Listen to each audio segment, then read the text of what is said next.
Hello student, this is Shivani Chauhan. आज हम बात करेंगे करिकुलम स्टडीज़ की यूनिट 4 को हम कंप्लीट करेंगे इस वीडियो में, that is models of curriculum development.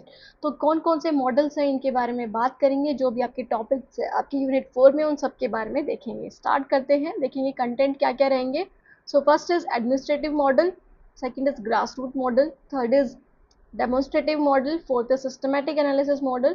After that is the curriculum issues and trends and future directions to curriculum development and environment concern, gender differences, inclusiveness, value concern and issues, social sensitivity. इन सब के बारे में बात करेंगे आज की video में। एक एक करके देखते हैं। सबसे पहले देखेंगे हम एडमिनिस्ट्रेटिव मॉडल को। सो बेसिकली क्या होता है, it is a model of curriculum refers to a curriculum planning process in which the control lies primarily with the administrator। मतलब जो प्रशासन होता है, जो हाई लेवल पे होता है, उसके पास जब जब सारा कंट्रोल हो, तो उस मॉडल को हम बोलेंगे administrative model of curriculum. Okay, कि कंट्रोल का मतलब क्या है, मॉडल का मतलब क्या है कि यहाँ पे आपको हाई लेवल के पास ही अथॉरिटी है कि वो आपका करिकुलम सेट करके आपको देगा। मतलब जो भी ग्रास रूट लेवल पे जो आपके पास आपका सिलेबस आ रहा है, क्या एक्टिविटीज़ आपको करनी है स्कूल में, क्या नहीं करनी है, वो सब डिसाइड कौन करके देगा, जो हायर लेवल पे है। सच एज गवर्नमेंट डिपार्टमेंट्स हो गए, जैसे एमओई हो गया, मिनिस्ट्री ऑफ एजुकेशन हो गया, एजुकेशन बोर्ड्स हो गए, ओके, या फिर इंस्टीट्यूशनल लीडर्स जो हैं वही सेट करेंगे आपका करिकुलम। मतलब जो टॉप से लेके डाउन तक चलता है, ठीक है। टॉप लेवल वाले जो होते हैं उसको क्रिएट करते हैं और फिर वो नीचे आके डाउन लेवल तक इम्प्लीमेंट होता है। So who set educational goals, structure content and prescribe instruction methods and assessment criteria? So basically administrative model of curriculum में क्या होता है कि ये जो लोग होते हैं हायर लेवल पे, वही सेट करते हैं आपका सारा करिकुलम, आपका जो सिलेबस है, आपके जो गोल्स हैं एजुकेशन के, कि क्या अचीव होगा आपको इन सब चीज़ों को पढ़ के। स्ट्रक्चर कंटेंट क्या रहेंगे, मतलब आपके कंटेंट क्या क्या रहेंगे, कि आपको मुगल एरा के बारे में आपको पढ़ाया जाएगा या नहीं पढ़ाया जाएगा। अब जो एनसीईआरटी ने सिलेबस चेंज किया है ना, तो वो क्या है, वो एडमिनिस्ट्रेटिव मॉडल ऑफ करिकुलम है कि वो एनसीईआरटी या फिर मिनिस्ट्री ऑफ एजुकेशन के द्वारा चेंज किया गया है ना। और वो इम्प्लीमेंट होगा ग्रास रूट लेवल पे, मतलब लो लेवल पे। ओके, सो इंस्टीट्यूशनल लीडर्स ये सब एजुकेशनल गोल्स को सेट करेंगे, स्ट्रक्चर कंटेंट करेंगे और prescribe instruction methods and assessment criteria, कि क्या आप कैसे आपका असेसमेंट होगा, कैसे आपका मूल्यांकन होगा, इन सब चीज़ों को सेट करेंगे। So there are different features of the administrative model. तो first is top down approach होता है, मतलब ऊपर से लेके नीचे तक जाता है, क्योंकि यहाँ पे जो हायर लेवल अथॉरिटी है वही सेट कर दिया। सेंट्रलाइज्ड प्लानिंग होती है, क्लियर ऑब्जेक्टिव्स होते हैं, एम्फेसिस ऑन अकाउंटेबिलिटी होता है, इसको पढ़ेंगे हम आगे। स्टैंडर्डाइजेशन होता है, टीचर एज इम्प्लीमेंटर होता है, टीचर को वो इम्प्लीमेंट करना होता है, टीचर के हाथ में नहीं होता है कि वो चीज़ों को चेंज कर सके। Okay, linear and sequential process होता है। इन सब के बारे में देखते हैं कि करके स्टार्ट करते हैं। टॉप डाउन अप्रोच क्यों है, क्योंकि डिसीजन जो है अथॉरिटी के द्वारा लिए जाते हैं और वो पास डाउन करे जाते हैं स्कूल्स को और टीचर्स को इम्प्लीमेंट करने के लिए, कि वो उन चीज़ों को लागू करेंगे जो हायर लेवल ने, टॉप अथॉरिटीज़ ने जो बना दी है। सेंट्रलाइज प्लानिंग होती है कि एक जो मेन बंदा होता है या मेन बॉडी होती है वही उसकी प्लानिंग करती है। तो क्या होता है, national and state board education board typically decide the curriculum framework, subject matter and learning outcome. Okay, तो जो आपके नेशनल और स्टेट एजुकेशन बोर्ड होते हैं वही डिसाइड करते हैं करिकुलम फ्रेमवर्क को, सब्जेक्ट मैटर को और लर्निंग आउटकम्स को। क्लियर ऑब्जेक्टिव्स होते हैं, बिकॉज यहाँ पे आपको पहले ही सेट कर दिया जाता है कि आपको क्या चीज़ें अचीव करानी है, बच्चों को कैसे आपको पढ़ाना है। तो लर्निंग गोल्स और outcomes are clearly defined in terms of behavioural objectives और कॉम्पिटेंसीज, कि उनमें क्या बिहेवियर आ जाएगा, क्या व्यवहार करना सीख जाएंगे बच्चे, क्या व्यवहार करना सीख जाएंगे टीचर्स, कैसे आपको असेसमेंट लेना है, क्या आपकी निपुणताएं होंगी, क्या आपके स्किल्स होंगे, वो सब डिसाइड कर दिया जाता है पहले ही। ओके, तो एम्फेसिस ऑन अकाउंटेबिलिटी पे एम्फेसिस किया जाता है, जवाबदेही होते हैं। Schools and teachers are expected to strict follow the curriculum. तो स्कूल्स और टीचर्स से एक्सपेक्ट करा जाता है कि जो करिकुलम सेट किया है वो उन्हें फॉलो करना है कि नहीं, जो टीचर्स हैं, है ना, जो टीचर्स है उनको फॉलो करना है वो, with mechanism for monitoring and evaluation. फिर साथ ही साथ उन्हें दिखाना भी है, मतलब उस पर मॉनिटरिंग भी रहेगी कि जो अपर लेवल के जो लोग हैं या फिर अथॉरिटीज़ हैं वो उसको चेक भी करेंगे, मॉनिटर भी करेंगे और इवैल्यूएशन भी करेंगे। और टीचर्स भी बच्चों का इवैल्यूएशन करेंगे टाइम टू टाइम, और वो जवाबदेही होंगे इन सब चीज़ों के लिए कि वो क्या करा रहे हैं, क्या नहीं करा रहे हैं, क्या उन्होंने सिलेबस टाइम से पहले करा दिया है, नहीं कराया है, वो सारी चीज़ों के लिए वो जवाबदेही होंगे। कौन, टीचर्स और schools. So after that is the standardisation होता है, क्योंकि यहाँ पे यूनिफॉर्म कंटेंट होता है कि ऑल ओवर इंडिया या फिर ऑल ओवर द प्लेस एक ही तरह का कंटेंट चलता है, ऐसा नहीं कि रीजन के अकॉर्डिंग वो चेंज हो रहा है। तो यूनिफॉर्म कंटेंट होता है, assessment are open use to ensure consistency across school.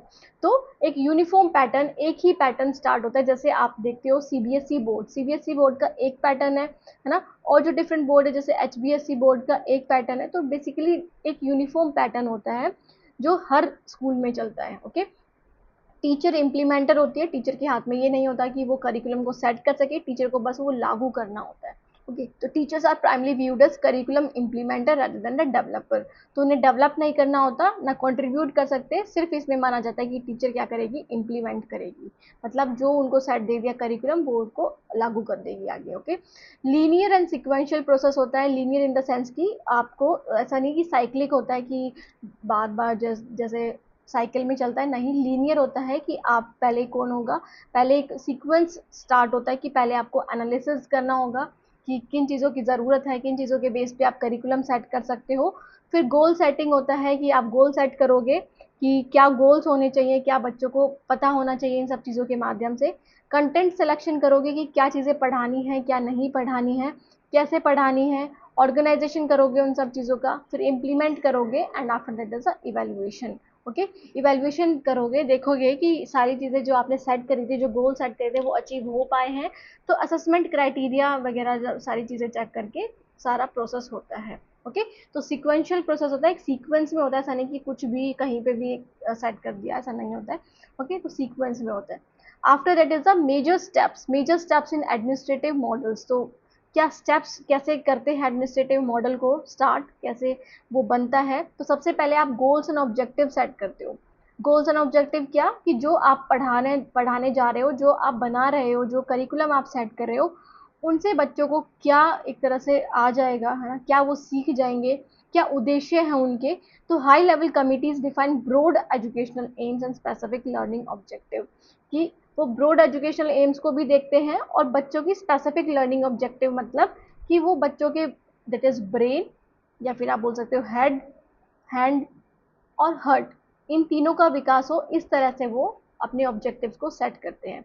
और वो कैसे होते हैं, वो हाई लेवल कमिटीज के द्वारा सेट करे जाते हैं, सब लोगों के नज़रिए को देखते हुए वो चीज़ें प्लान करी जाती है। सेलेक्टिंग कंटेंट, कि अब आप क्या करोगे, कंटेंट सेलेक्ट करोगे कि क्या आपको पढ़ाना है। ओके, तो expert choose content based on societal needs, तो सोसाइटी की नीड्स के अकॉर्डिंग, डिसिप्लिन रिक्वायरमेंट्स के अकॉर्डिंग, कि जो आपका सब्जेक्ट है उसके अकॉर्डिंग आपको पढ़ाया, आपके करिकुलम में रखा जाएगा आपके कंटेंट को। और स्टूडेंट डेवलपमेंट, कि स्टूडेंट का विकास हो सके, स्टूडेंट अपनी स्किल्स को अचीव कर सके, इन सब चीज़ों के लिए आप सेलेक्ट करोगे कंटेंट को। After that is organising content and learning experiences, कि अब आप क्या करोगे, जो कंटेंट आपने लिया है, सेट कर लिया, जो आपने सेलेक्ट कर लिया, उसके बाद उसको लॉजिकल सीक्वेंस में, मतलब सिंपल टू कॉम्प्लेक्स। आपने आपने अपने बीएड में मैगजीन्स ऑफ टीचिंग्स पढ़े होंगे, मैगजीन्स ऑफ टीचिंग, एक तरह से आप बोल सकते हो प्रिंसिपल्स होते हैं या फिर रूल्स होते हैं जो फॉलो करने होते हैं। ओके, तो सिंपल टू कॉम्प्लेक्स एक मैगजीन है या प्रिंसिपल है, कि आप अपने सिलेबस में हमेशा देखोगे पहले आपको सिंपल चीज़ें बताई जाती है। आपको ये सब चीज़ें बताने से पहले आपके सिलेबस में देखोगे आपको करिकुलम का मीनिंग पहले पता होना चाहिए। तो करिकुलम आपको दे दिया जाएगा कि करिकुलम क्या होता है, क्या गोल्स ऑब्जेक्टिव्स होते हैं, कैसे होते हैं, उसके बाद आपको मॉडल्स की तरफ लेकर जाते हैं। सीधा ऐसा तो नहीं होता ना कि आपको मॉडल्स के बारे में ही पहले पढ़ा दिया, नहीं होता ना। तो आपको करिकुलम के बारे में पहले पढ़ाया जाता है। तो कॉन्क्रीट टू एब्स्ट्रैक्ट, मतलब जो मूर्त है उससे लेके अमूर्त चीज़ों की तरफ आप जाते हो। Learning activities are selected to align with objective, जो आपकी लर्निंग एक्टिविटीज़ हैं वो सेलेक्ट करी जाती हैं और वो ऑब्जेक्टिव्स के अकॉर्डिंग अलाइन होती है, कि जो आपने ऑब्जेक्टिव सेट करे हैं उसके अकॉर्डिंग वो आपकी आपकी लर्निंग एक्टिविटीज़ होंगी। इम्प्लीमेंट करते हो आप curriculum documents, textbook, teacher training and resources are distributed to schools. Okay, तो आपका जो करिकुलम डॉक्यूमेंट्स होते हैं, टेक्स्ट बुक होते हैं, टीचर ट्रेनिंग होते हैं, वो सारी चीज़ें आप रिसोर्सेज को डिस्ट्रीब्यूट करते हो, करिकुलम का डॉक्यूमेंट सेट करते हो कि कहाँ पे आपको क्या चीज़ सेट करनी है, बनानी है। टेक्स्ट बुक देते हो बच्चों को, टेक्स्ट बुक लेकर आते हो, अब आपने सिलेबस डिसाइड कर लिया, उसके लिए आप टेक्स्ट बुक बनवाते हो। ओके, टीचर ट्रेनिंग के लिए आप जो भी पॉलिसीज़ हैं वो डिसाइड करते हो, रिसोर्सेज लेकर आते हो बच्चों के लिए जो डिस्ट्रीब्यूट करी जाती है स्कूल्स में। evaluation and feedback. So regular assessment are conducted to ensure that learning objectives are being met. Feedback inform future revision.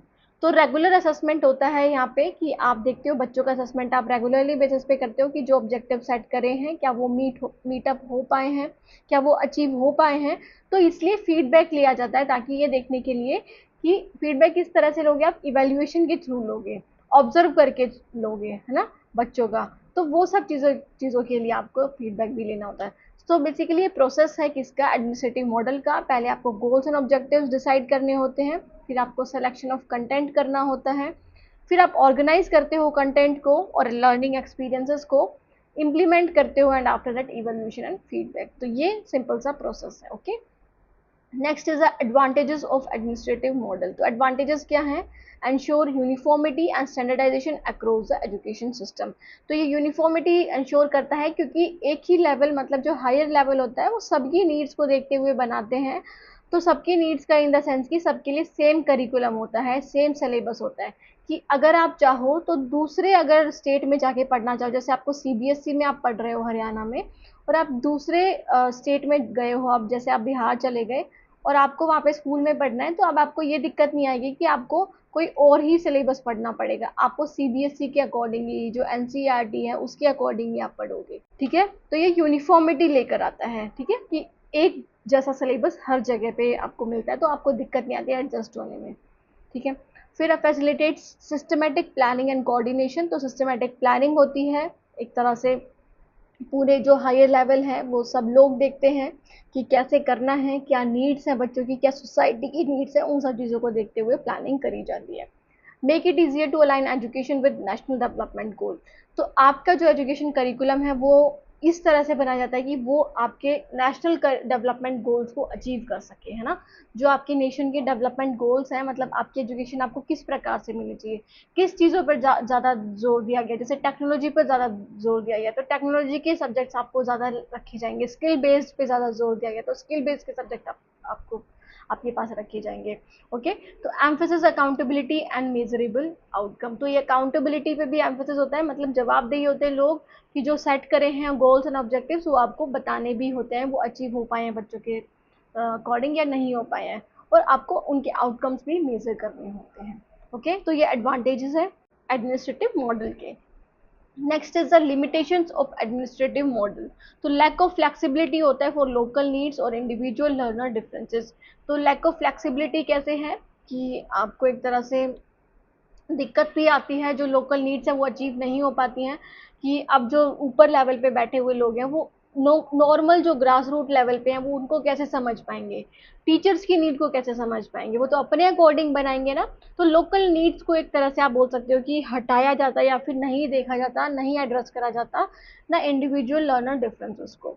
So teacher में फील डिसएम्पावर्ड और restricted in their creative roles, कि जो उनको दे दिया गया कि जो उनसे आप जैसे सरकार बना रही है आपका करिकुलम, तो जो उनसे अचीव सेट कर दिए गए जो ऑब्जेक्टिव्स हैं तो वो उसी के अकॉर्डिंग ही उनको चलना पड़ेगा, वो खुद से कुछ नहीं कर सकते।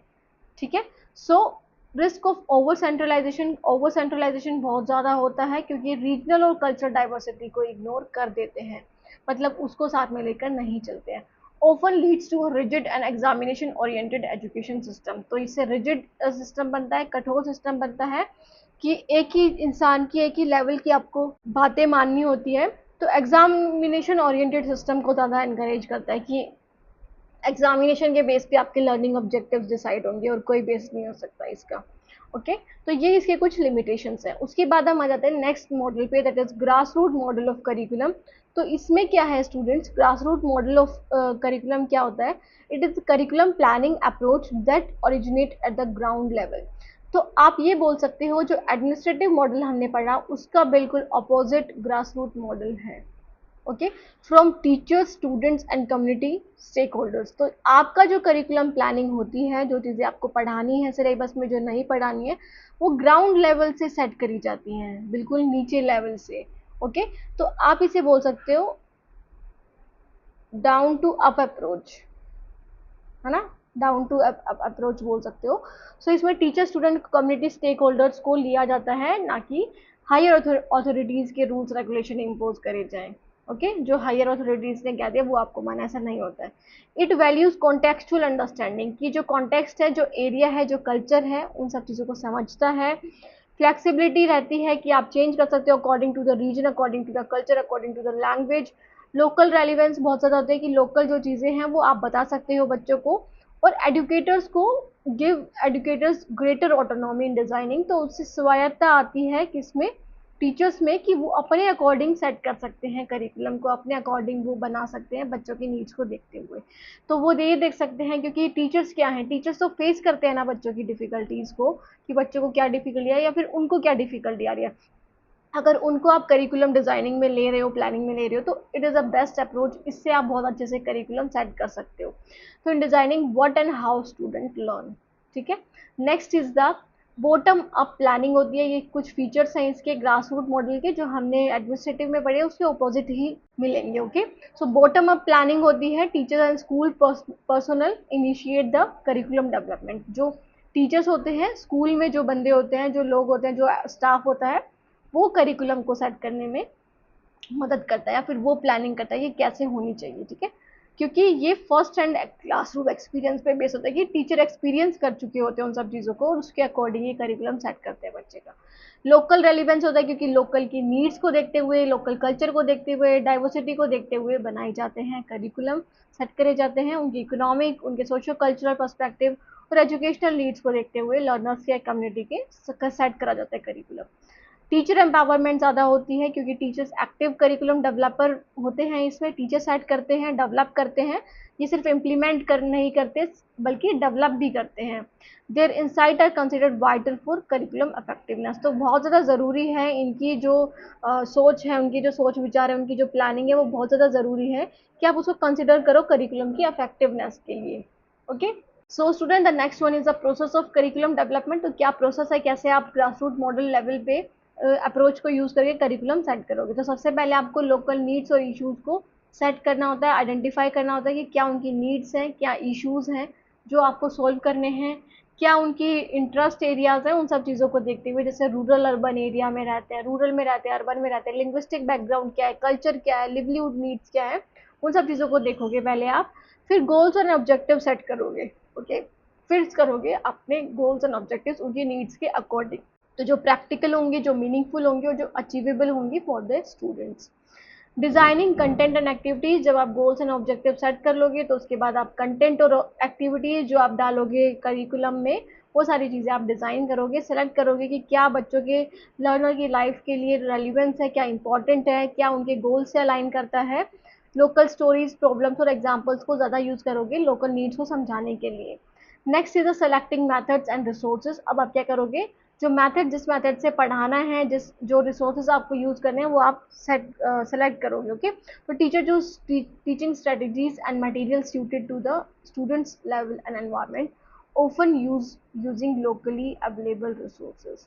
ओके, तो लोकली अवेलेबल रिसोर्सेज को ज़्यादा यूज़ करते हैं, ये मटेरियल जो सूट करते हैं उनको ज़्यादा यूज़ करते हैं। ओके, स्टूडेंट लेवल में। Next is the implementation in classroom.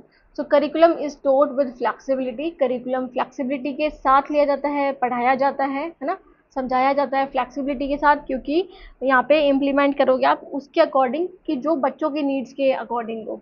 Teachers में एडजस्ट और इनोवेट एज रिक्वायर्ड, कि टीचर्स खुद को एडजस्ट कर सकते हैं, बच्चों की नीड्स के अकॉर्डिंग खुद को एडजस्ट कर सकते हैं। तो इस तरह से वहाँ पे इम्प्लीमेंट करते हो आप। ऑनगोइंग इवेल्यूशन एंड फीडबैक, फिर आप क्या करोगे, इवेल्युएशन करोगे, देखोगे कि जो गोल सेट करे हैं बच्चों के अकॉर्डिंग वो अचीव हो पाए हैं या नहीं हो पाए हैं, तो असेसमेंट लोगे बच्चों का। So teacher and student reflect on what works and what doesn't, the curriculum is adjusted accordingly.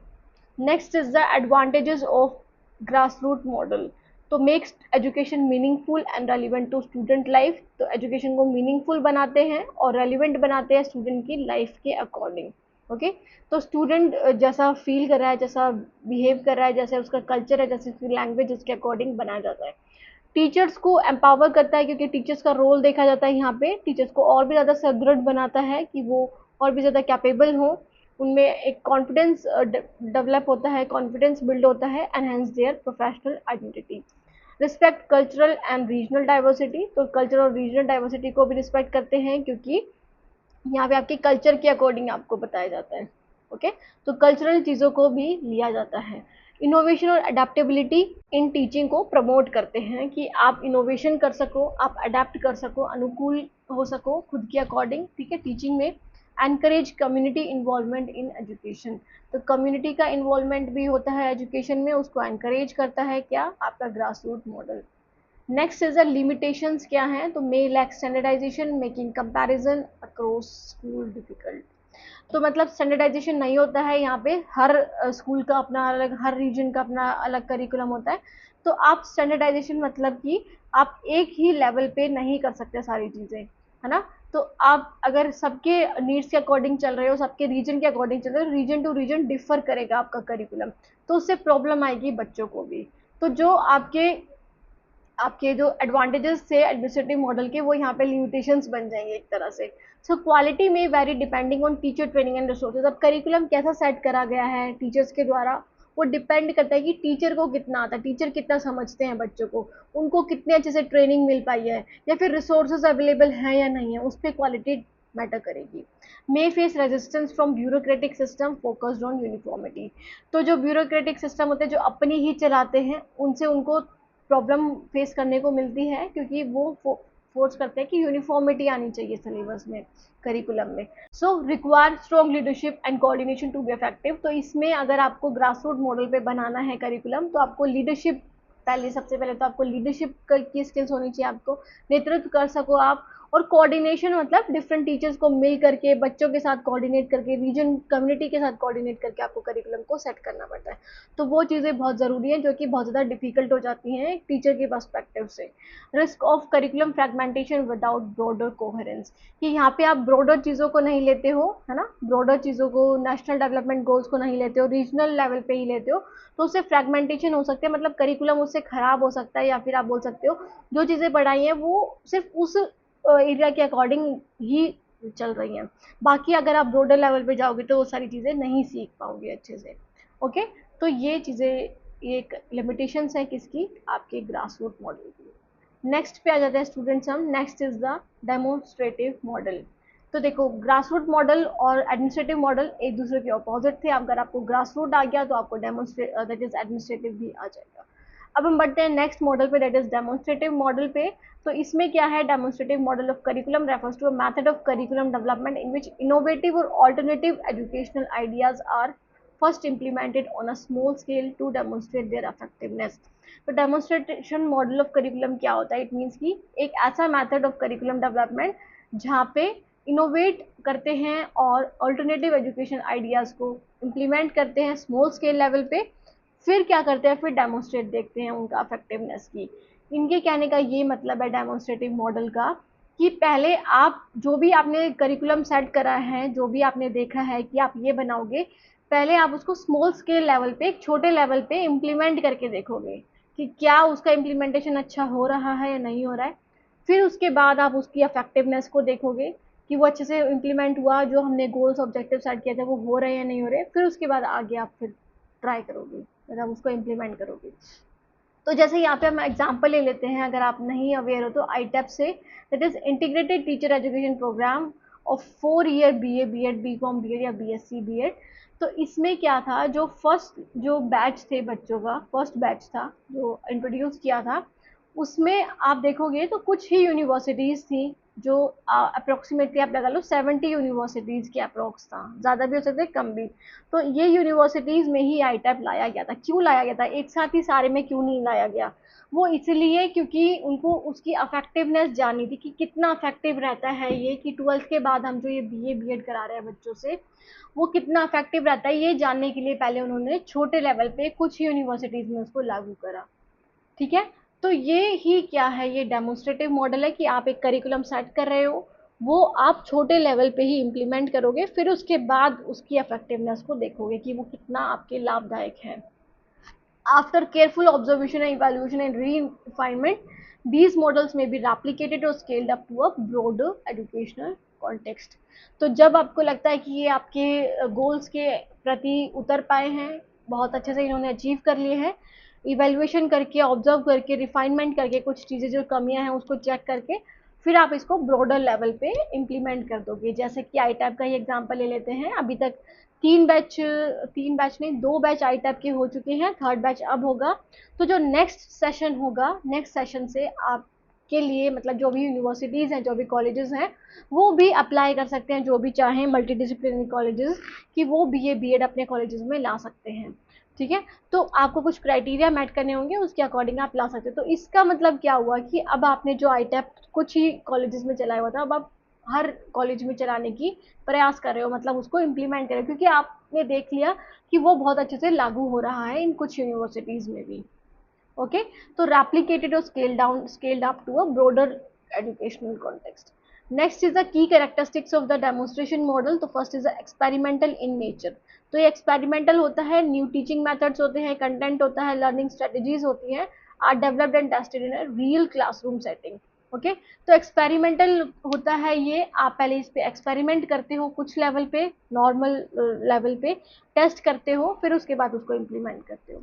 ठीक है, पायलट बेस्ड रिसर्च अप्रोच होती है कि आप यहाँ पे ट्रायल फेज देखते हो पहले, है ना, trial phase in selected schools और एजुकेशनल इंस्टीट्यूशंस, कि जब आप पहले ट्रायल देखोगे उस चीज़ का, उसके बाद ही आप उसको करोगे आगे। ओके, तो पायलट बेस्ड की आप पहले छोटे लेवल पे करते हो।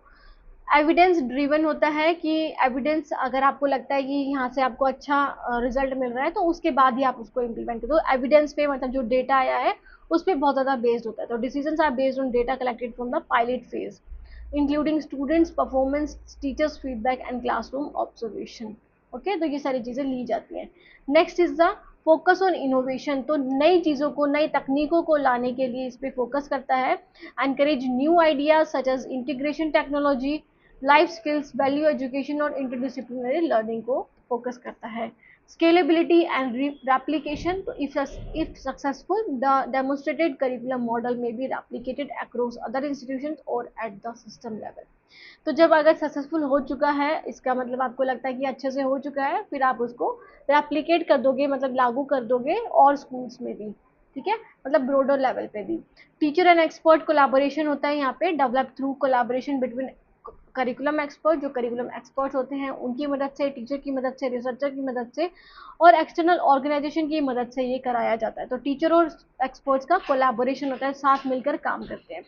Next is a step in demonstration model. तो डेमोन्स्ट्रेशन मॉडल के क्या स्टेप्स हैं, कैसे ये लागू करा जाता है। तो सबसे पहले आप एजुकेशनल प्रॉब्लम्स और नीड्स को आइडेंटिफाई करते हो, देखते हो कि क्या बच्चों की नीड्स है, क्या इंटरेस्ट एरियाज हैं उनके, एजुकेशन में क्या क्या चीज़ें प्रॉब्लमेटिक हैं, उन सब चीज़ों को आप रिकॉग्नाइज करते हो। जैसे poor learning outcomes, lack of creativity है, आउटडेटेड करिकुलम है, उन सब चीज़ों को आप पहले एनालिसिस करते हो, उनका विश्लेषण करते हो, उनको देखते हो, आइडेंटिफाई करते हो।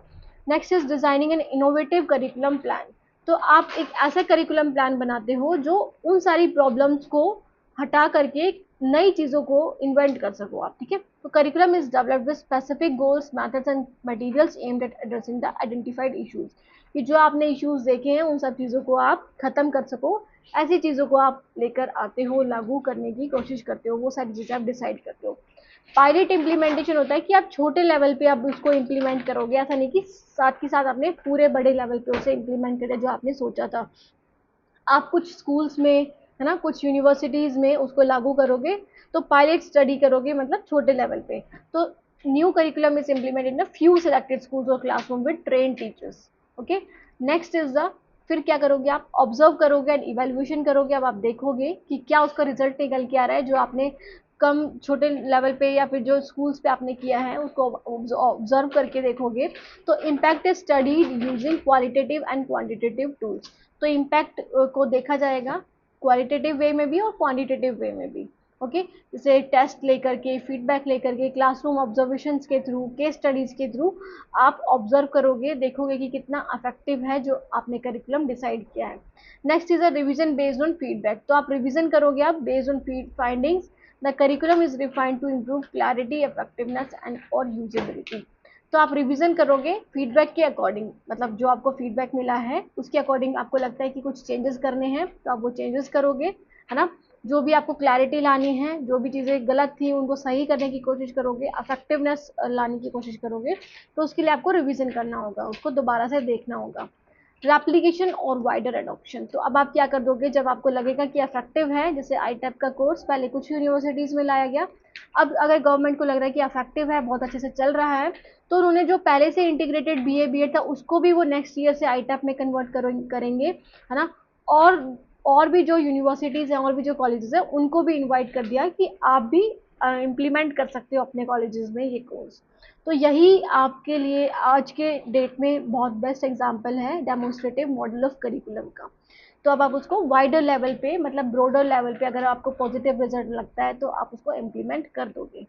Next is the advantages of the demonstration model. तो ये इनोवेशन को और क्रिएटिविटी को एनहांस करता है, एनकरेज करता है, बढ़ावा देता है। करिकुलम डिज़ाइन में आप नई चीज़ों को आप जो भी इश्यूज है उनको देख करके फिर सेट करते हो। प्रोवाइड रियल टाइम फीडबैक, तो रियल टाइम फीडबैक मिलता है क्योंकि आप चेक करते हो यहाँ पे, है ना, जो भी गलतियां हैं आपकी, जो भी आपको लगता है ये चीज़ें बहुत अच्छे से हो रही हैं, तो वो चीज़ें आपको रियल टाइम में एविडेंस के बेस पे, आपकी डेटा के बेस पे आपको मिलती हैं, ताकि आप उसको लार्ज स्केल पे बाद में इम्प्लीमेंट कर सको। Reduce the risk of wide spread failure in curriculum reform. तो ये वाइड स्प्रेड फेलियर को भी एक तरह से, जैसे आपने एक साथ ही सब में कर दिया और फिर वो उसका फेलियर आपको देखने को मिल रहा है, तो इस चीज़ को ये रिड्यूस करता है, इस चीज़ को ये ख़त्म करता है। फ्लेक्सिबिलिटी बढ़ती है और अडेप्टेशन होता है based on local needs and feedback. तो आपको पता चलता है कि आपने जो डिसाइड किया था क्या ये लोकल नीड्स को भी पे भी अच्छे से इम्प्लीमेंट हो रहा है या नहीं हो रहा है। So facilitate collaboration between teachers and practitioners. तो यहाँ पे सब लोगों को मिल करके, मतलब जो भी करिकुलम एक्सपर्ट्स होते हैं और जो टीचर्स होते हैं, जो रिसर्चर्स होते हैं, सबको मिल करके करिकुलम प्लानिंग में पार्टिसिपेट करना होता है। तो इससे कोलैबोरेशन भी बढ़ता है, सब लोग एकजुट होकर के करिकुलम प्लान करते हैं। Next is the students, next one is the limitations. तो लिमिटेशंस क्या है? Require time, resources and train personnel to conduct pilot project effectively. तो टाइम चाहिए होता है, रिसोर्सेज चाहिए होते हैं और ट्रेन पर्सनल चाहिए होते हैं इसके लिए, तभी आप इसको क्या कर सकते हो, इम्प्लीमेंट कर सकते हो बहुत अच्छे से। ज़्यादा टाइम इसलिए चाहिए क्योंकि आपको बहुत बारीकी से सारी चीज़ें देखने को पड़ती हैं। So result from one context may not be easily generalizable to other. कि आपने जैसे एक स्कूल में देख लिया, वहाँ पे आपको बहुत अच्छा रिजल्ट दिख रहा है, तो इसका मतलब आप ये जनरलाइज नहीं कर लोगे, ये आप रिजल्ट नहीं निकाल लोगे कि सभी स्कूल में ये अच्छे से इम्प्लीमेंट हो रहा है। तो वो भी बहुत दिक्कत देखने को मिल सकती है। May face resistance due to scaling up, due to logistical and policy constraint. की पॉलिसीज कुछ ऐसी होती हैं जो उसके खिलाफ होती हैं, तो उसे रेजिस्टेंस देखने को मिलता है, मतलब लोग इसके लिए बहुत ज़्यादा अच्छा फील नहीं करते हैं या फिर उसको नहीं अपनाते हैं। Sometime remain limited to experimental phase, की कभी कभी तो ऐसा होता है कि वो एक्सपेरिमेंटल फेज तक ही रह जाता है ना, और फिर वो सिस्टम में आ ही नहीं पाता है। ठीक है, तो क्या पता वो अच्छा हो, वहाँ पे अच्छा नहीं है, उसको थोड़ा टाइम चाहिए, तो ये सारी चीज़ें लिमिटेशंस में आ जाएंगी। बट मुझे एज अ, आप बोल सकते हो demonstration model is the best, है ना। Next is a system analysis model. System analysis model क्या है? So it is a model of curriculum structured approach that treats curriculum development as a systematic process involving clearly। systematic analysis मतलब एक system के according आप curriculum को develop करोगे, एक proper process के जरिए ही करिकुलम को डेवलप करोगे, मतलब उसमें डिफाइंड गोल्स होने चाहिए, रिसोर्सेज क्या क्या यूज होंगे, प्रोसीजर्स क्या होंगे, फीडबैक मैकेनिज्म कैसा होगा और आउटकम्स क्या होने चाहिए, उन सब चीज़ों को यहाँ पर देखा जाता है। तो it is influenced by system theory and it is use to improve efficiency, effectiveness and accountability in curriculum design and implementation. तो ये इन्फ्लुएंस होता है सिस्टम थ्योरी के ज़रिए, जो ये कहती है कि आपको अपनी एफिशिएंसी इम्प्रूव करनी है, इफेक्टिवनेस इम्प्रूव करनी है कि कॉस्ट कम लगे और आपको प्रॉफिट ज़्यादा हो, मतलब बच्चे ज़्यादा अच्छे से पढ़ सके, उनके आउटकम ज़्यादा अच्छे से मिल सके आपको, और अकाउंटेबिलिटी मतलब आप जवाबदेही भी होते हैं आपके करिकुलम डिज़ाइन और इम्प्लीमेंटेशन में। Okay, so next is the key concept and components क्या क्या हैं। तो सबसे पहले यहाँ पे आता है इनपुट। इनपुट क्या है? Input are these are the resources and requirement needed to run the curriculum system. तो इनपुट का मतलब क्या है कि ये जो करिकुलम है, जो दैट इज आपकी रिसोर्सेज हैं, जो रिक्वायरमेंट्स हैं, जो चाहिए किसके लिए, करिकुलम सिस्टम को रन करने के लिए। Example students prior knowledge, teacher qualification, infrastructure या budget. Okay, next is the process. तो प्रोसेस क्या है? This refers to the teaching learning activities and strategies use to deliver the curriculum. तो process क्या है? Process is the teaching learning activities. Okay, जो और जो स्ट्रेटजीज हैं जो यूज होती हैं करिकुलम को डिलीवर करने के लिए। तो जो आपकी एक्टिविटीज़ लगेंगी, जो होंगी, जो स्ट्रेटजीज यूज होंगी, वो प्रोसेस में आ जाएगा। It include pedagogy, classroom interaction, instruction material and time allocation, कि कितना किस सब्जेक्ट को टाइम देना है, इंस्ट्रक्शन मटेरियल क्या क्या यूज़ करने हैं, ब्लैक बोर्ड का यूज़ करना है, वाइट बोर्ड का यूज़ करना है, स्मार्ट बोर्ड का यूज़ करना है ना, तो वो सारी चीज़ें। क्लासरूम इंटरेक्शन कैसे करोगे, लर्नर सेंटर्ड होगा या जैसे भी होगा, और पैडागोजी कैसे पढ़ाओगे, लर्नर सेंटर या फिर students that is teacher centred कैसा पढ़ाओगे आप, वो सब चीज़ें प्रोसेस में आ जाएंगी। नेक्स्ट इज आ जाते हैं हम आउटपुट पे। तो आउटपुट क्या होते हैं, आपके लर्निंग आउटकम्स, जो आपने पढ़ाया, जो आपने इंस्ट्रक्शन सेट करे हैं, उसके बाद जो आउटकम्स निकल के आए हैं, जो रिजल्ट निकल के आए हैं, स्टूडेंट्स अचीवमेंट्स जो निकल के आए हैं करिकुलम से, such as knowledge, skills, values और attitudes developed. Okay, next is the feedback. अब आप जो आउटकम आए हैं, आप उसका फीडबैक लोगे कि क्या वो सही आए हैं, क्या रीजन रहे हैं कि बच्चों के सही रिजल्ट नहीं आए हैं। So mechanism to monitor and evaluate the effectiveness of the curriculum, feedback help revise and improve the system, कि आप उसको रिवाइज कर सकते हो, कोई चीज़ें आपको लगती है कि दिक्कत है, उन सब चीज़ों को दोबारा से देख सकते हो। It include assessment, surveys and performance analysis. Okay, next is the control and decision making. Planner use data and feedback to make decision about curriculum revision।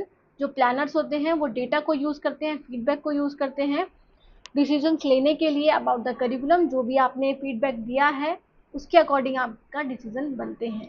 Curriculum में कैसे रिवीजन होगी, रिसोर्स कैसे एलोकेट होंगे दोबारा से, पेडागोजिकल चेंजेस क्या आने चाहिए, वो सब चीज़ें आप करते हो यहाँ पे। तो ये कुछ कंपोनेंट्स हैं जो system analysis model of curriculum में यूज होते हैं। कौन कौन से, इनपुट, प्रोसेस, आउटपुट, फीडबैक और कंट्रोल एंड डिसीजन मेकिंग।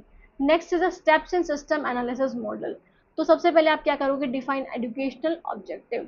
तो सबसे पहले आप एजुकेशन ऑब्जेक्टिव जो हैं वो आप डिफाइन करोगे कि क्या आपको पढ़ाना है, क्या ऑब्जेक्टिव सेट करने हैं, क्या आपके उद्देश्य होने चाहिए, मेजरेबल लर्निंग आउटकम्स होने जो आप मेजर कर सको। ओके, जो सोसाइटल और इंस्टीट्यूशनल गोल्स के अकॉर्डिंग हो, आप सोसाइटी से हटकर नहीं जा सकते हो।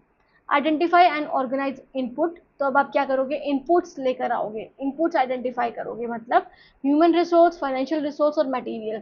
कि जैसे आप आपको स्कूल स्टार्ट करना है अपना, तो उसके लिए पहले आप क्या करोगे, देखोगे कि कौन कौन से टीचर्स, मतलब आपके आपका एरिया आपको चाहिए कि जहाँ पे आप स्कूल बिल्ड करोगे, है ना, कितनी फैकल्टीज लगेंगी, कितने नॉन फैकल्टी मेंबर्स होंगे, कितना स्टाफ होगा, वो सारी चीज़ें आप देखोगे। So it determine the human financial material are needed to achieve the objective. Next is it design the curriculum process. तो करिकुलम प्रोसेस को डिजाइन करेंगे, plan instruction methods, content organisation, sequencing, assessment tools and teacher roles. Okay, तो ये सारी चीज़ें आप design करोगे अब, कि जो भी आप कैसे पढ़ाना है, आपको किस तरीके से पढ़ाना है, क्या यूज़ करना है, क्या मेथड्स यूज़ करने हैं, कौन सी पेडागोजी लेनी है आपको, स्टूडेंट मतलब कौन से तरीके से पढ़ाना है आपको, स्टूडेंट सेंटर्ड पढ़ाना है या फिर आप बोल सकते हो कि टीचर सेंटर्ड पढ़ाना है, वो सारी चीज़ें आप देखोगे। Next is the steps in, next is the implementation the curriculum. तो आप इम्प्लीमेंट करोगे क्या करिकुलम को, conduct the curriculum in classroom and learning environment using plan resources, कि जो आपने रिसोर्सेज लिए हैं, जो आपके टीचर्स हैं उनके थ्रू, और जो प्रोसेस आपने लिया था कि किस प्रोसेस के थ्रू आपको पढ़ाना है, उससे आप इम्प्लीमेंट करोगे करिकुलम को। फिर आप आउटपुट जो आएगा, आपका जो रिजल्ट आएगा, उसको आप इवेलुएट करोगे, मेजर करोगे। तो असल से ज़्यादा एजुकेशनल ऑब्जेक्टिव जो आपने सेट करे थे, क्या वो मीट हो पाए हैं, स्टूडेंट परफॉर्मेंस देखोगे, फीडबैक देखोगे। फिर उन फीडबैक के जरिए जो भी चीज़ें आपको लगती हैं कि दिक्कत है, उसको आप एडजस्ट करोगे, रिवाइज करोगे, है ना, इम्प्रूव करोगे आउटकम्स को, जो भी चीज़ें आपको रिविजन करनी है उसमें। ओके, सो एडवांटेजेस क्या हैं, तो ये क्लैरिटी को प्रमोट करती है और प्रिसीजन होती है, मतलब आप राइट डिसीजन ले सकते हो करिकुलम प्लानिंग में इसके थ्रू। मेजरेबल और ऑब्जेक्टिव इवेल्यूशन ऑफ आउटकम को ज़्यादा, दैट इज आप बोल सकते हो कि ज़्यादा मायने रखता है ये यहाँ पे। Okay, support efficient resource utilisation. तो एफिशिएंट रिसोर्स यूटिलाइजेशन का यूज़ कर सपोर्ट करते हैं यहाँ पे, कि आप बहुत अच्छे से हर जो रिसोर्स है आपके वो यूटिलाइज कर सको, किस तरह से कर सकते हो, वो सब पहले से ही सेट करके चलते हैं। Align curriculum with societal and institutional goals, कि जो भी आपका सोसाइटल गोल्स हैं उससे अलाइन होकर के ही चलते हैं, उसके साथ मिलकर ही चलते हैं, जो आपके इंस्टीट्यूशन के गोल हैं उनके थ्रू। सो एनकरेज कंटिन्यूस इंप्रूवमेंट, कि आप कंटिन्यूस इंप्रूवमेंट कर सको फीडबैक के जरिए। यहाँ पे फीडबैक का स्टेप था ना, तो फीडबैक के जरिए आप कंटिन्यूस इंप्रूवमेंट कर सकते हो, अपने जो भी करिकुलम है उसमें रिवीजन कर सकते हो, है ना, उसको देख सकते हो कि क्या क्या दिक्कतें हैं, इश्यूज को आप मेंशन कर सकते हो, उसके जरिए फिर आप नेक्स्ट चीज़ों में उसको ना इम्प्लीमेंट करो, वो आप चीज़ें देख सकते हो। Next is the limitations of the model.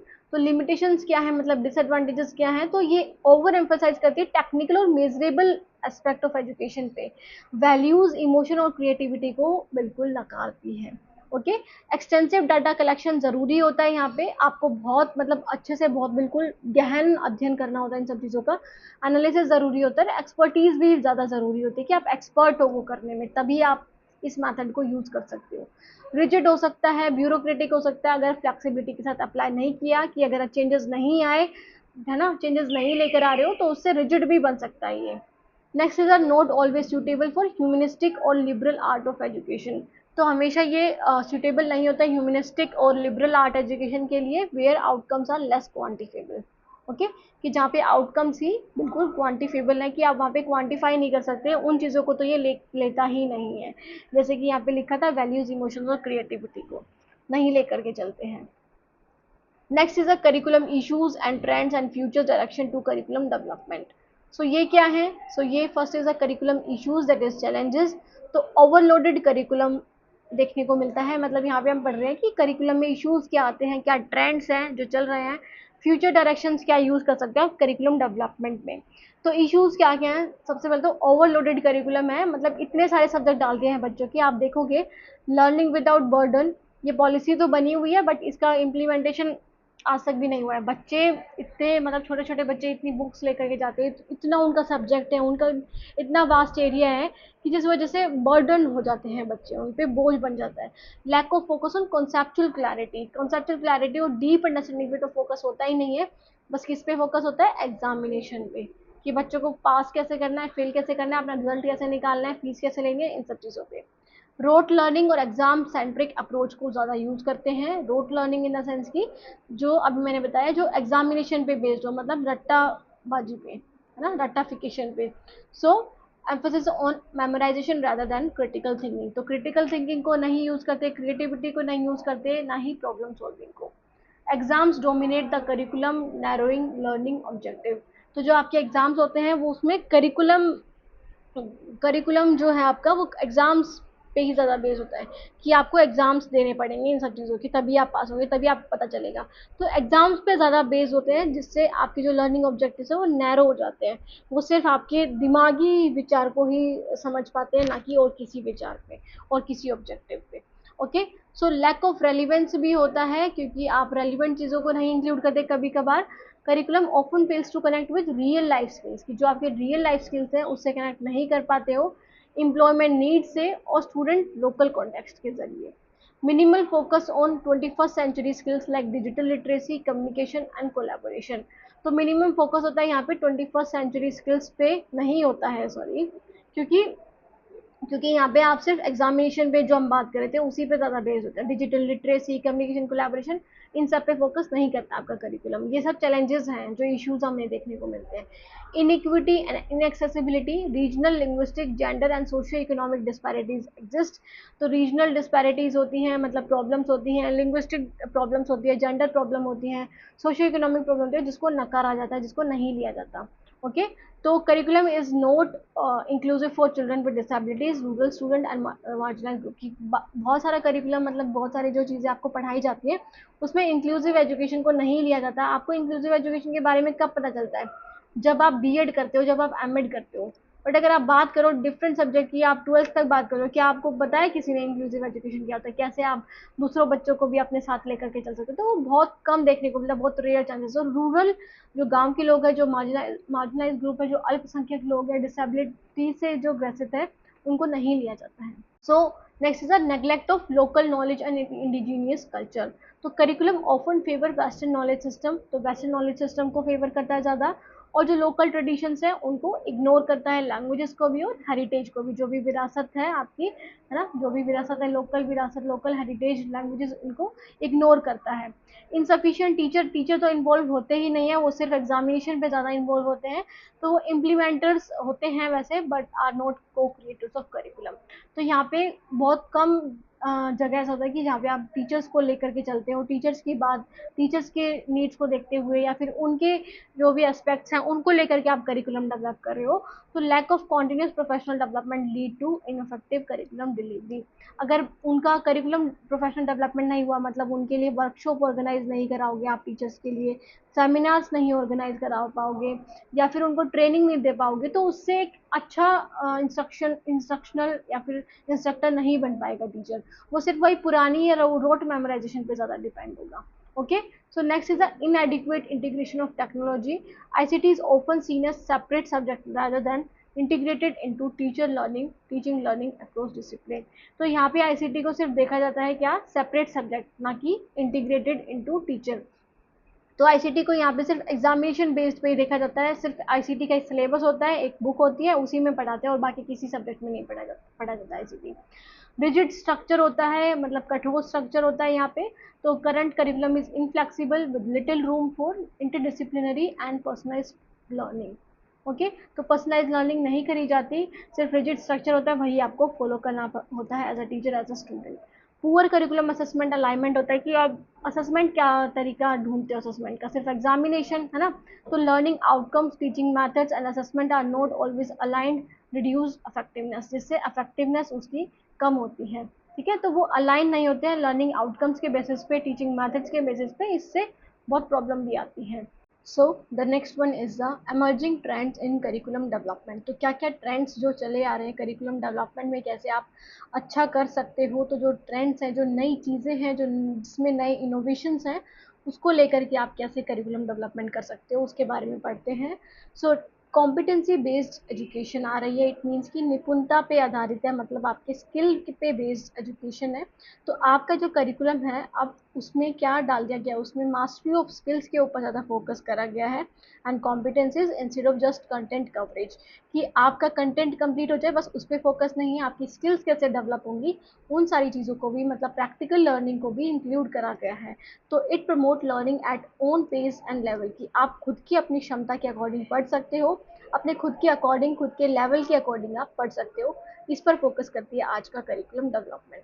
Integration of 21st century skills, जो 21st सेंचुरी स्किल्स हैं आपकी, जिसमें आपको हर चीज़ के बारे में नॉलेज होनी चाहिए, that is like critical thinking आपको पता होनी चाहिए, क्रिएटिविटी कैसे एनहेंस हो सकती है, कोलैबोरेशन करके आप एक्टिविटीज़ कैसे इम्प्लीमेंट कर सकते हो, कम्युनिकेशन, मीडिया लिटरेशन, अडेप्टेबिलिटी आर एम्फोसाइज्ड, कि कैसे आप डिफरेंट नेचर में जाके, डिफरेंट एनवायरनमेंट में जाके खुद को अडेप्ट कर सकते हो according to the situation, according to the environment, है ना। और क्रिटिकल थिंकिंग पे ज़्यादा एनहेंस करता है, जो भी 21st सेंचुरी में आपको जो स्किल्स चाहिए आज के ज़माने में, आप बोल सकते हो, है ना, जो मॉडर्न थिंकिंग है उसको डेवलप करने के लिए आपको करिकुलम डेवलपमेंट में भी ट्रेंड्स देखने को मिलते हैं।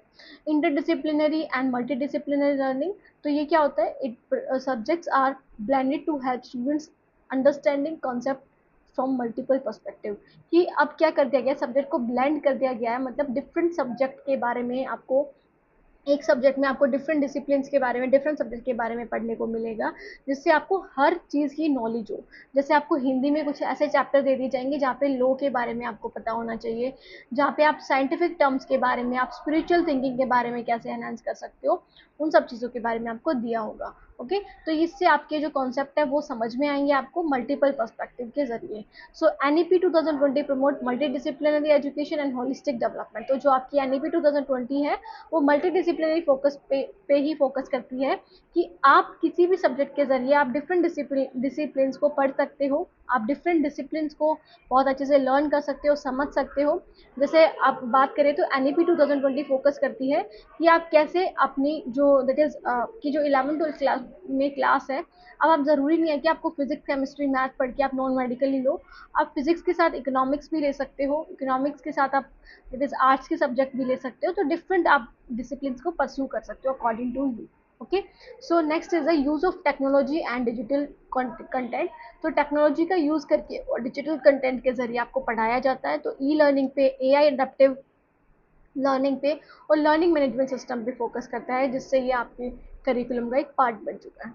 इंक्लूसिव एंड इक्विटेबल करिकुलम, तो focus on gender sensitivity, okay, कि आपको जेंडर दैट इज इक्वालिटी के बारे में आप प्रमोट करो। डिसेबिलिटी इंक्लूजन हो कि हर बच्चे को क्लास में इंक्लूड करो। Cultural diversity and universal access to education, इन सब चीज़ों को आप अपने करिकुलम में लेकर आओ, इस चीज़ को बढ़ावा दिया जाता है। Life skills and social emotional learning को भी प्रमोट करा जाता है कि आपको लाइफ स्किल्स आए, आपकी मोरल एजुकेशन डेवलप हो। मेंटल हेल्थ के बारे में आप जो नॉर्मल के डेली के काम में वो आपको आने चाहिए।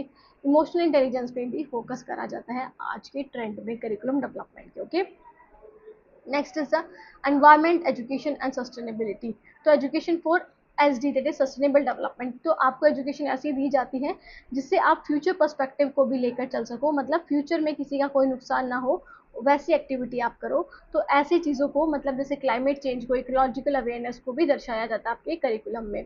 ग्लोबल सिटीजनशिप एजुकेशन दी जाती है, दैट इज GCED। इसमें क्या है, education emphasis emphasis peace, human rights, cultural understanding and global interdependence. तो आपको पढ़ाया जाता है यूनेस्को के बारे में, UN के बारे में, आपको राइट्स के बारे में पढ़ाया जाता है। तो बेसिकली वो इसीलिए ही पढ़ाया जाता है ताकि आप एक कैसे आप अच्छे नागरिक बन सकते हो, आप ग्लोबल सोसाइटी में कैसे कम्पीट कर सकते हो, क्या आपके राइट्स हैं, कैसे आप पीस क्रिएट कर सकते हो, उन सब चीज़ों के बारे में बताया जाता है। Flexible curriculum pathways, multiple entry exit points होते हैं in higher education as in NEP 2020 and vocational academic integration. Okay, तो मतलब आपको मल्टीपल एंट्री एग्जिट पॉइंट्स मिलते हैं कि आप ज़रूरी नहीं है कि आप, जैसे आप NEP की बात करो तो यहाँ पे अगर आपने जैसे 1 ईयर की आपने अपना दैट इज आपका दैट इज डिग्री प्रोग्राम है, 1 ईयर का कर लिया तो आपको सर्टिफिकेट सॉरी डिप्लोमा मिल जाएगा। 2 ईयर का कर लिया तो आपको दैट इज 2 ईयर का जो भी वैलिड है वो मिल जाएगा। 3 ईयर में आपको वो पूरी डिग्री मिल जाएगी, है ना। 1 ईयर में आपको सर्टिफिकेट मिल जाएगा, यहाँ पे आपको डिप्लोमा मिल जाएगा और यहाँ पे आपको डिग्री मिल जाएगी। तो आप मल्टीपल एंट्री, और जब भी आप चाहो तो आप कर सकते हो, जैसे आपने 2 साल के बाद छोड़ दिया तो आप बाद में भी उसे परस्यू कर सकते हो। ओके, उसको कंप्लीट कर सकते हो। और वोकेशनल एकेडमिक इंटीग्रेशन को भी, कि वोकेशनल मतलब स्किल बेस्ड आपको एजुकेशन दी जाए, आपको ऐसे आपके लिए ऐसे सब्जेक्ट्स लेकर आए कि जिससे आपकी जो एम्प्लॉयबिलिटी स्किल्स हैं वो डेवलप हो, है ना, जिससे आप अच्छी तरह से अच्छी जगह पे एम्प्लॉयमेंट ले सको। Okay, so next is a future direction in curriculum development, कि फ्यूचर डायरेक्शन क्या कर सकते हो आप करिकुलम डेवलपमेंट के जरिए, क्या क्या चीज़ें दिखा सकते हो, फ्यूचर की क्या क्या चीज़ों को कंप्लीट कर सकते हो।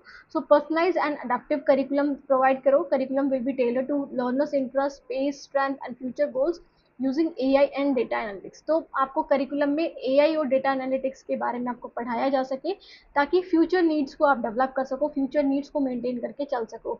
ठीक है, और करिकुलम को क्रिएशन होना चाहिए involving student, teachers, parents and communities in designing the curriculum to ensure relevance and engagement. कि अब आपका जो करिकुलम है वो सिर्फ हाई अथॉरिटी नहीं, सभी लोग मिलकर के, जो भी स्टेक होल्डर्स हैं एजुकेशन के, वो सब मिल करके बनाए, जैसे स्टूडेंट्स हो गए, टीचर्स हो गए, पेरेंट्स हो गए, कम्युनिटीज हो गए, सब लोग डिजाइन कर रहे हैं। Okay, next is the integrated assessment system, moving away from high stakes exam to continuous competency based and formative assessment। तो अब क्या होगा, यहाँ पे आप मूव कर रहे हो किससे, हाई स्टेक एग्जाम से continuous competency based, कि अब आपका जो एग्जामिनेशन सिस्टम है उसको हटा करके अब आपका जो असेसमेंट होगा वो डिफरेंट एस्पेक्ट्स के जरिए लिया जाएगा। मतलब आपकी क्रिएटिविटी भी एनहेंस होगी, आपकी क्रिटिकल थिंकिंग भी, आपकी क्रिटिकल थिंकिंग को भी असेस करेंगे। तो फॉर्मेटिव असेसमेंट का को लेकर आए हैं, कॉम्पिटेंसी बेस्ड की आपकी निपुणता, आपकी स्किल्स के अकॉर्डिंग आपका असेसमेंट कराया जाएगा, उन सब चीज़ों पे फोकस करता है। लोकलाइजेशन एंड कॉन्टेक्चुअलाइजेशन होना चाहिए, inclusion of regional languages, local language knowledge system and community based learning पे फोकस करा है। तो अब आप करिकुलम में क्या कर सकते हो, रीजनल लैंग्वेजेस को इंक्लूड करो, मतलब मदर टंग को, है ना, जो बच्चे सीख सकें, जिससे बच्चे अच्छे से सीख सकें। लोकल नॉलेज सिस्टम्स को यूज़ करो ताकि बच्चे अपने आप से उसको जोड़ करके, कनेक्ट करके फिर आगे की नॉलेज को वो सीखे। और कम्युनिटी के अकॉर्डिंग, कम्युनिटी बेस्ड उनकी कल्चर के अकॉर्डिंग उनकी लर्निंग कराई जाए। हाइब्रिड एंड ब्लेंडेड मॉडल्स दिए गए हैं अब।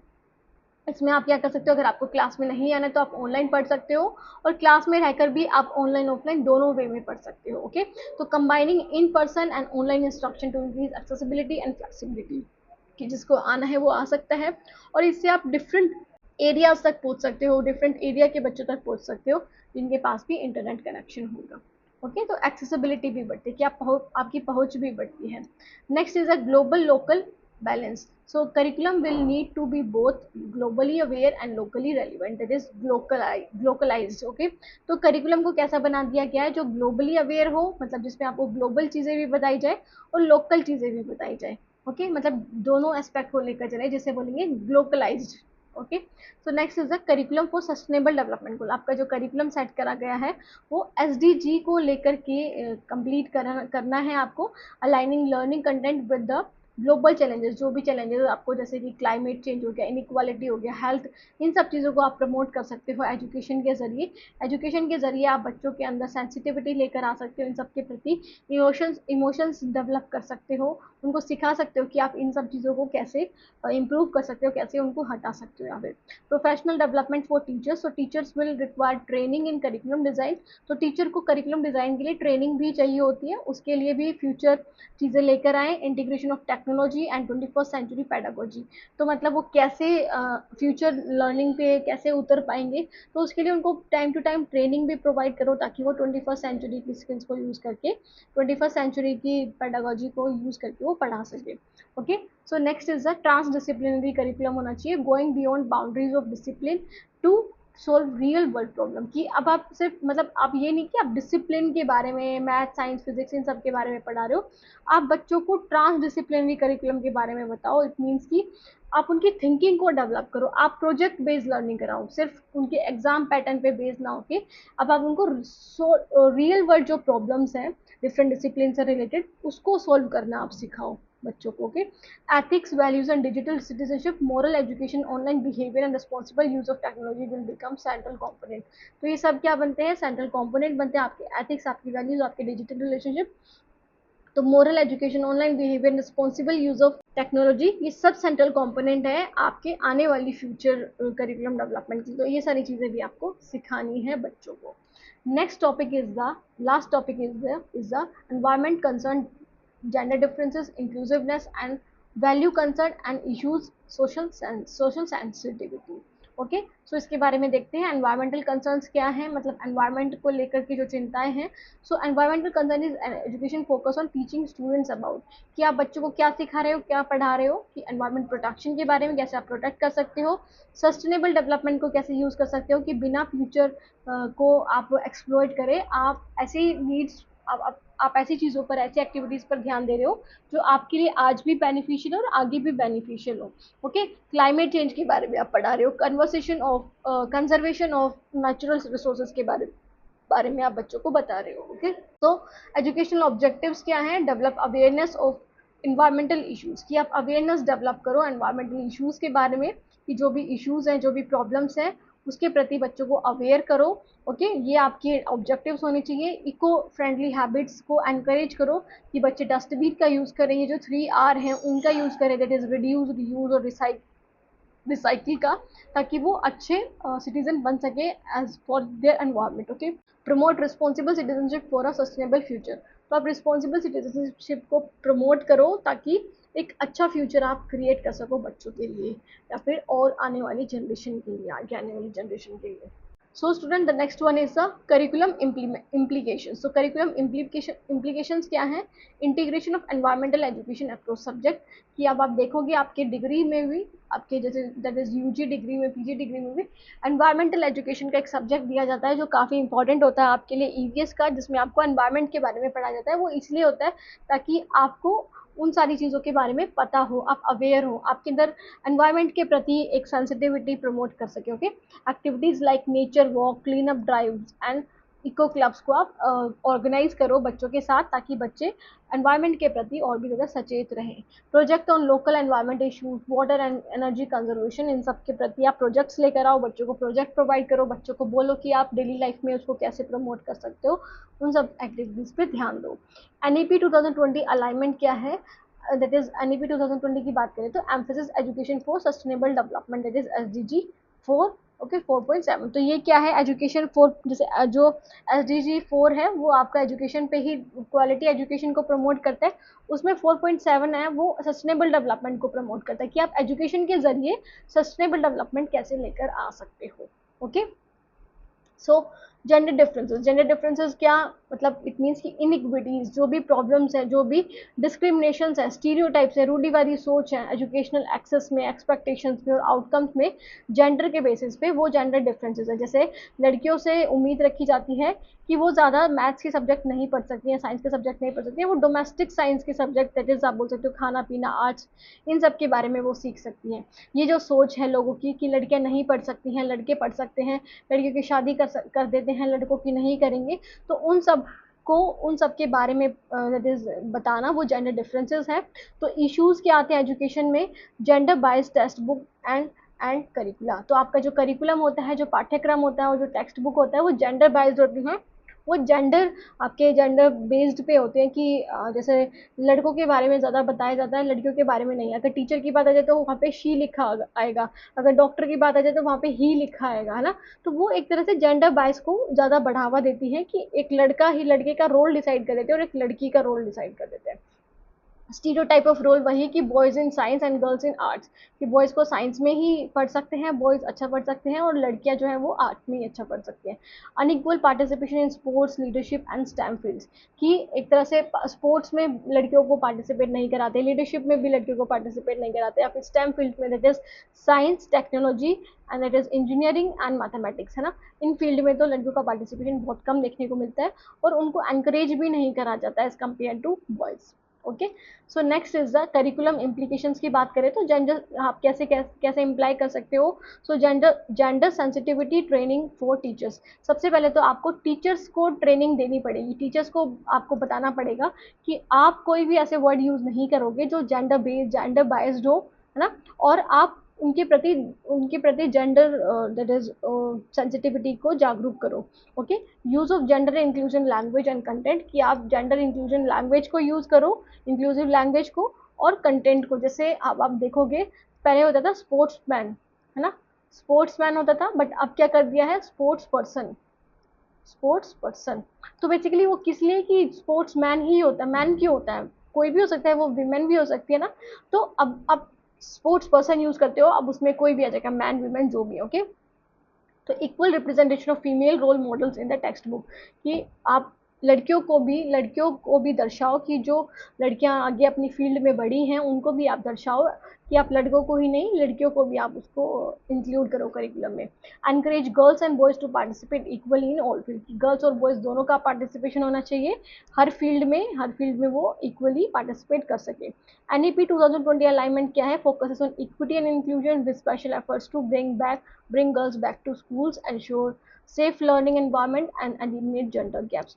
तो आप इक्विटी और इंक्लूजन को प्रमोट करो, है ना, कि बच्चे क्या करें, बच्चे दैट इज ये जो जेंडर बायसनेस है उसको हटा सके, इस चीज पे फोकस करता है आपका NEP 2020, और सभी को इंक्लूड करा जा सके, है ना, जिसको भी रिजर्वेशन की जरूरत है उसको रिजर्वेशन दो, और सभी को इंक्लूड करके आपको शिक्षा प्रदान करनी है। ठीक है, कि गर्ल्स के लिए ज़्यादा फोकस करा गया है कि उनको स्कूल भेजो, और सेफ लर्निंग एनवायरमेंट्स क्रिएट करो, ताकि लड़कियों को और भी पेरेंट्स ज़्यादा इंकरेज हो सके और भेज सके उन्हें स्कूल पढ़ने के लिए, और जेंडर गैप्स को एलिमिनेट मतलब खत्म करो। Okay, next is inclusiveness.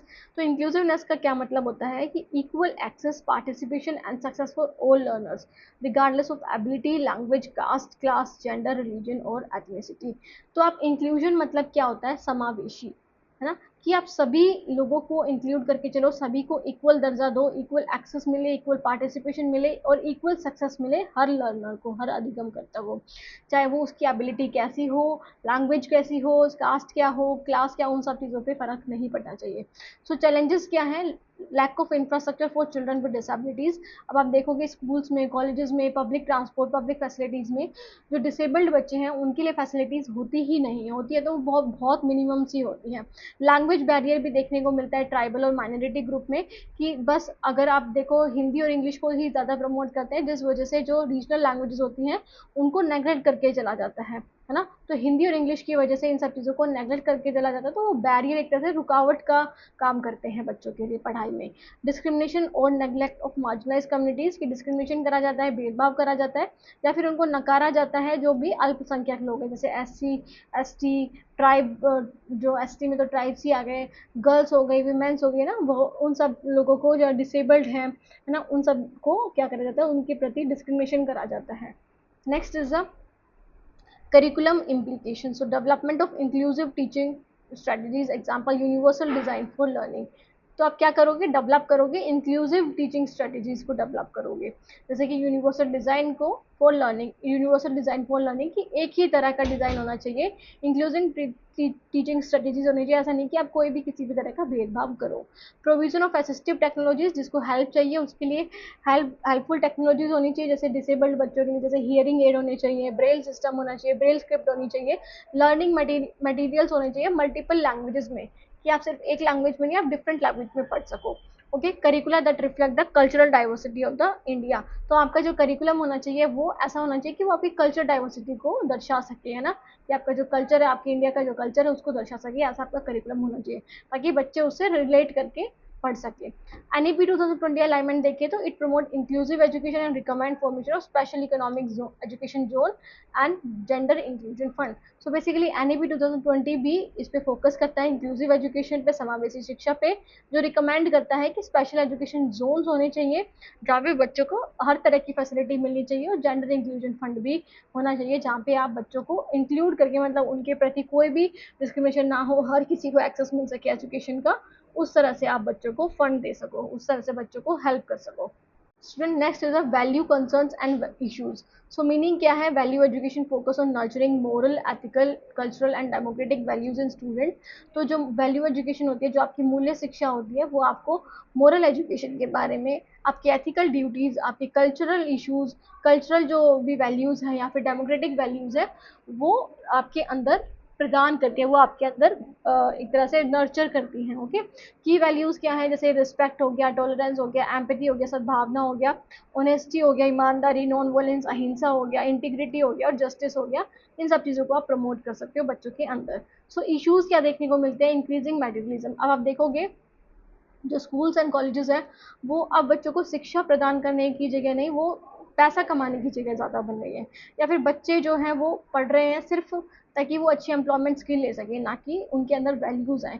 Violence को ज़्यादा प्रमोशन हो रहा है ना, और सेंसिटिविटी नहीं हो रही है, लोग एक दूसरे के प्रति एक तरह से एम्पैथी नहीं शो करते हैं, बहुत ज़्यादा डिस्टर्ब रहते हैं ना। So erosion of traditional and cultural values, तो आपकी जो ट्रेडिशनल वैल्यूज़ है या फिर कल्चरल आपकी जो संस्कृति है ना, उसको इरोड कर दिया गया, उसको खत्म कर दिया गया है। तो ये सारे इश्यूज आपको देखने को मिलते हैं। Next is the curriculum implications. So integration of value education across subject, कि आप क्या कर सकते हो, हर सब्जेक्ट में वैल्यू एजुकेशन के बारे में डाल सकते हो। वैल्यू एजुकेशन मतलब मूल्य शिक्षा के बारे में आप बता सकते हो, कहानियों के जरिए, चैप्टर के जरिए, कोई भी टॉपिक के जरिए, जैसे आप लिटरेचर के थ्रू, हिस्ट्री के थ्रू और मोरल साइंस के थ्रू आप ये सारी चीज़ें दर्शा सकते हो। School wide programmes like morning assemblies, value based storytelling, role plays, तो आप स्कूल वाइड प्रोग्राम्स भी क्या कर सकते हो, इम्प्लीमेंट कर सकते हो या फिर लेकर आ सकते हो, जैसे जहाँ पे बच्चों को मॉर्निंग असेंबलीज कराई जाए, वैल्यू बेस्ड स्टोरीज सुनाई जाए उन्हें, और रोल प्लेज के माध्यम से आप अच्छी शिक्षा, मूल्य शिक्षा को दर्शा सकते हो। Teachers acting as value role model, तो टीचर्स क्या एक्ट करती है, टीचर एक तरह से वैल्यू रोल मॉडल का काम करती है। इट मीन्स की टीचर का काम है, टीचर को ये माना जाता है कि बच्चे उनकी जैसा बनना चाहते हैं, तो उससे पहले टीचर को बहुत अच्छा बनना पड़ेगा, टीचर को अपने बिहेवियर में चेंजमेंट लाना पड़ेगा, जिस वजह से बच्चे उनको कॉपी करके उनके जैसा बनने की कोशिश करेंगे। एनईपी 2020 अलाइनमेंट देखें तो emphasis ethics, human and constitutional values and global citizenship education. तो आपका जो एनईपी 2020 है वो एथिक्स पे, मतलब नैतिकता पे फोकस करता है, ह्यूमन और कॉन्स्टिट्यूशनल वैल्यूज पे, जो आप देखोगे अपने एमएड के सिलेबस में, बीएड के सिलेबस में, तो आपको ये सारी चीज़ें सिखाई जाती हैं।